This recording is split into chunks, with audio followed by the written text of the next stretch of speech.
Hey guys, here's another video. It's Fred. Thanks for joining me. Just going to throw this one out there of conduct of our police officers.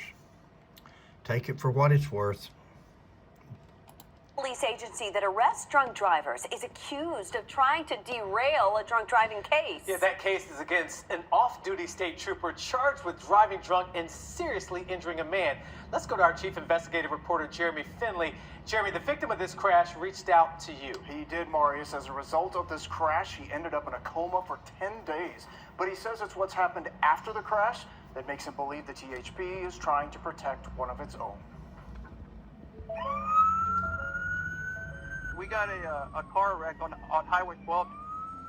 Somebody swerved and hit him. Are you injured? Yeah. It was a crash. Few thought Stephen Lambert would survive. But your wife's a trauma nurse. Did she think you would make it? At that time, she was sure that I was dead. The father and husband was injured so badly, he remained in a coma for 10 days. My daughter we've had to put her in counseling because it's given her night terrors. She's afraid that I'm going to leave at any time because that night I didn't come home. Lambert would later learn the man who hit him, Stephen Lee Brown, wasn't just an accused drunk driver, He was paying no attention to life. but an off-duty state trooper. He could care less about life. The evidence against Brown includes his blood alcohol level. A warrant for that blood, requested by his fellow trooper, Terry Nakin, showed him well over the legal limit. Is there anything you want to say about the crash? Brown didn't answer our question, but something odd happened with the warrant for his blood. The crash was on June 30th, 2022. But look at the date McCain wrote he requested the warrant for Brown's blood alcohol level, July 30th. Brown's attorney then filed a motion to throw out the search warrant, citing that the paperwork shows the warrant to get Brown's blood was a month after the accident. After the motion was filed, McCain was subpoenaed to appear in court to explain why the dates don't match. But he didn't show, not once, but twice. Finally, McCain showed up the third time he was supposed to appear. And listen to why he says he ignored the subpoena. The district captain told me not to come to court per his orders. That's right. He says his THP captain told him not to come because McCain was under investigation in an unrelated case. Neither the judge nor the assistant district attorney were pleased.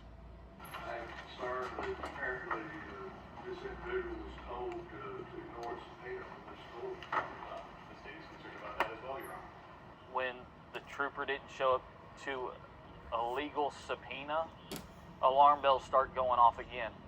That makes me feel like from day one they were trying to leave enough wiggle room in there for the case to get thrown. After the hearing, WSMV4 Investigates caught up with McCain. You put the wrong date on those forms. Why did you do that? Clerical error. My question is, did you do that intentionally? At that point, he stopped talking. I see that you're not answering the questions, and I'm wondering why. WSMV4 Investigates reached out to the THP, asking for an interview as to why McCain's captain told him not to appear despite the subpoena. But a spokesman wrote, due to ongoing litigation, we respectfully decline an interview at this time. All Lambert knows is that the wrong date on the warrant and the failure to appear seems too coincidental. Isn't that funny that when it's a civilian, the police agencies have that luxury where they can say, oh, it's open case. Oh, it's under investigation. But if that was a civilian and you were requesting information from them, they don't have that luxury. They don't have the luxury of saying, oh, I can't answer right now. I can't go into that because it's under investigation. I didn't ask to get run over. I didn't ask to almost get killed. And yet here I am having to fight tooth and nail because if they get it down to misdemeanors, then he has a possibility of going back into work as law enforcement. All right, so as you just saw that the date on the report was incorrect, it is actually on the June 30th. July 30th was the actual crash. One thing that we need to point out to you is that the judge in this case has set a hearing for October 4th, and McCain is scheduled to appear and explain more about why he didn't appear. McCain, by the way, was terminated last month for neglect of duty in a different case. Much more to uncover in this. We'll bring it to you when we get it. I'm Jeremy Finley reporting, WSMV4. Wow, you know, so they did get rid of the trooper, but he was under investigation for something else. That's what they got rid of him for. And guys, that's what I try to say in our videos. I know there's good police officers out here, federal, state, county, city. I know it. They're just far and few between now. It's just getting harder and harder to find them. Everybody gets caught up in this mentality of beatings, beat downs, and so forth. And when you do get one, they just put it to the side, bring him back, reassign him to a different job, or wait till the heat blows over and he's back to work until he does something again. I'm not down on good police officers. I'm not down on good departments. I'm down on some of the people that we now have as police officers in all agencies. It's just a lesser quality, whether it's the low pay or lower pay, whether it's we're just not getting the applicants or the people with morals. You know, it doesn't even take a brain surgeon. It don't take a smart person to be a cop and ride around and write violations and traffic tickets or investigate.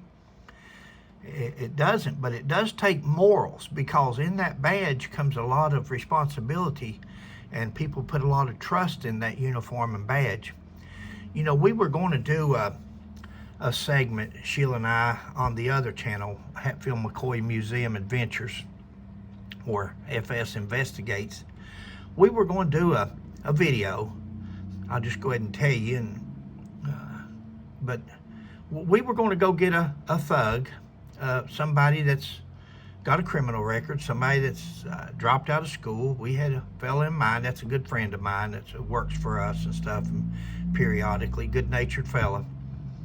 We were going to show a picture of him like he is, and then we were going to take him to a barber, get him groomed, go put a uniform on him, strap a gun belt to him with a fake gun, because he is a convicted felon, and do all that. And then when you see this guy from what he looks like right now, and then you look at him clean shaven with a badge on and a gun belt and a uniform, and you're going to think, wow, that's a professional looking police officer, when really it was nothing more than he's a convicted felon.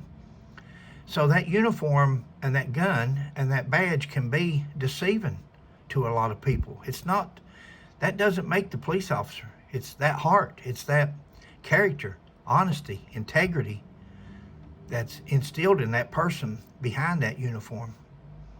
And for some reason, we're not getting that these days.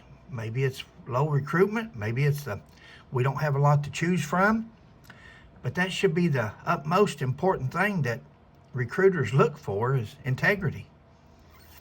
Kentucky State Police has dropped theirs.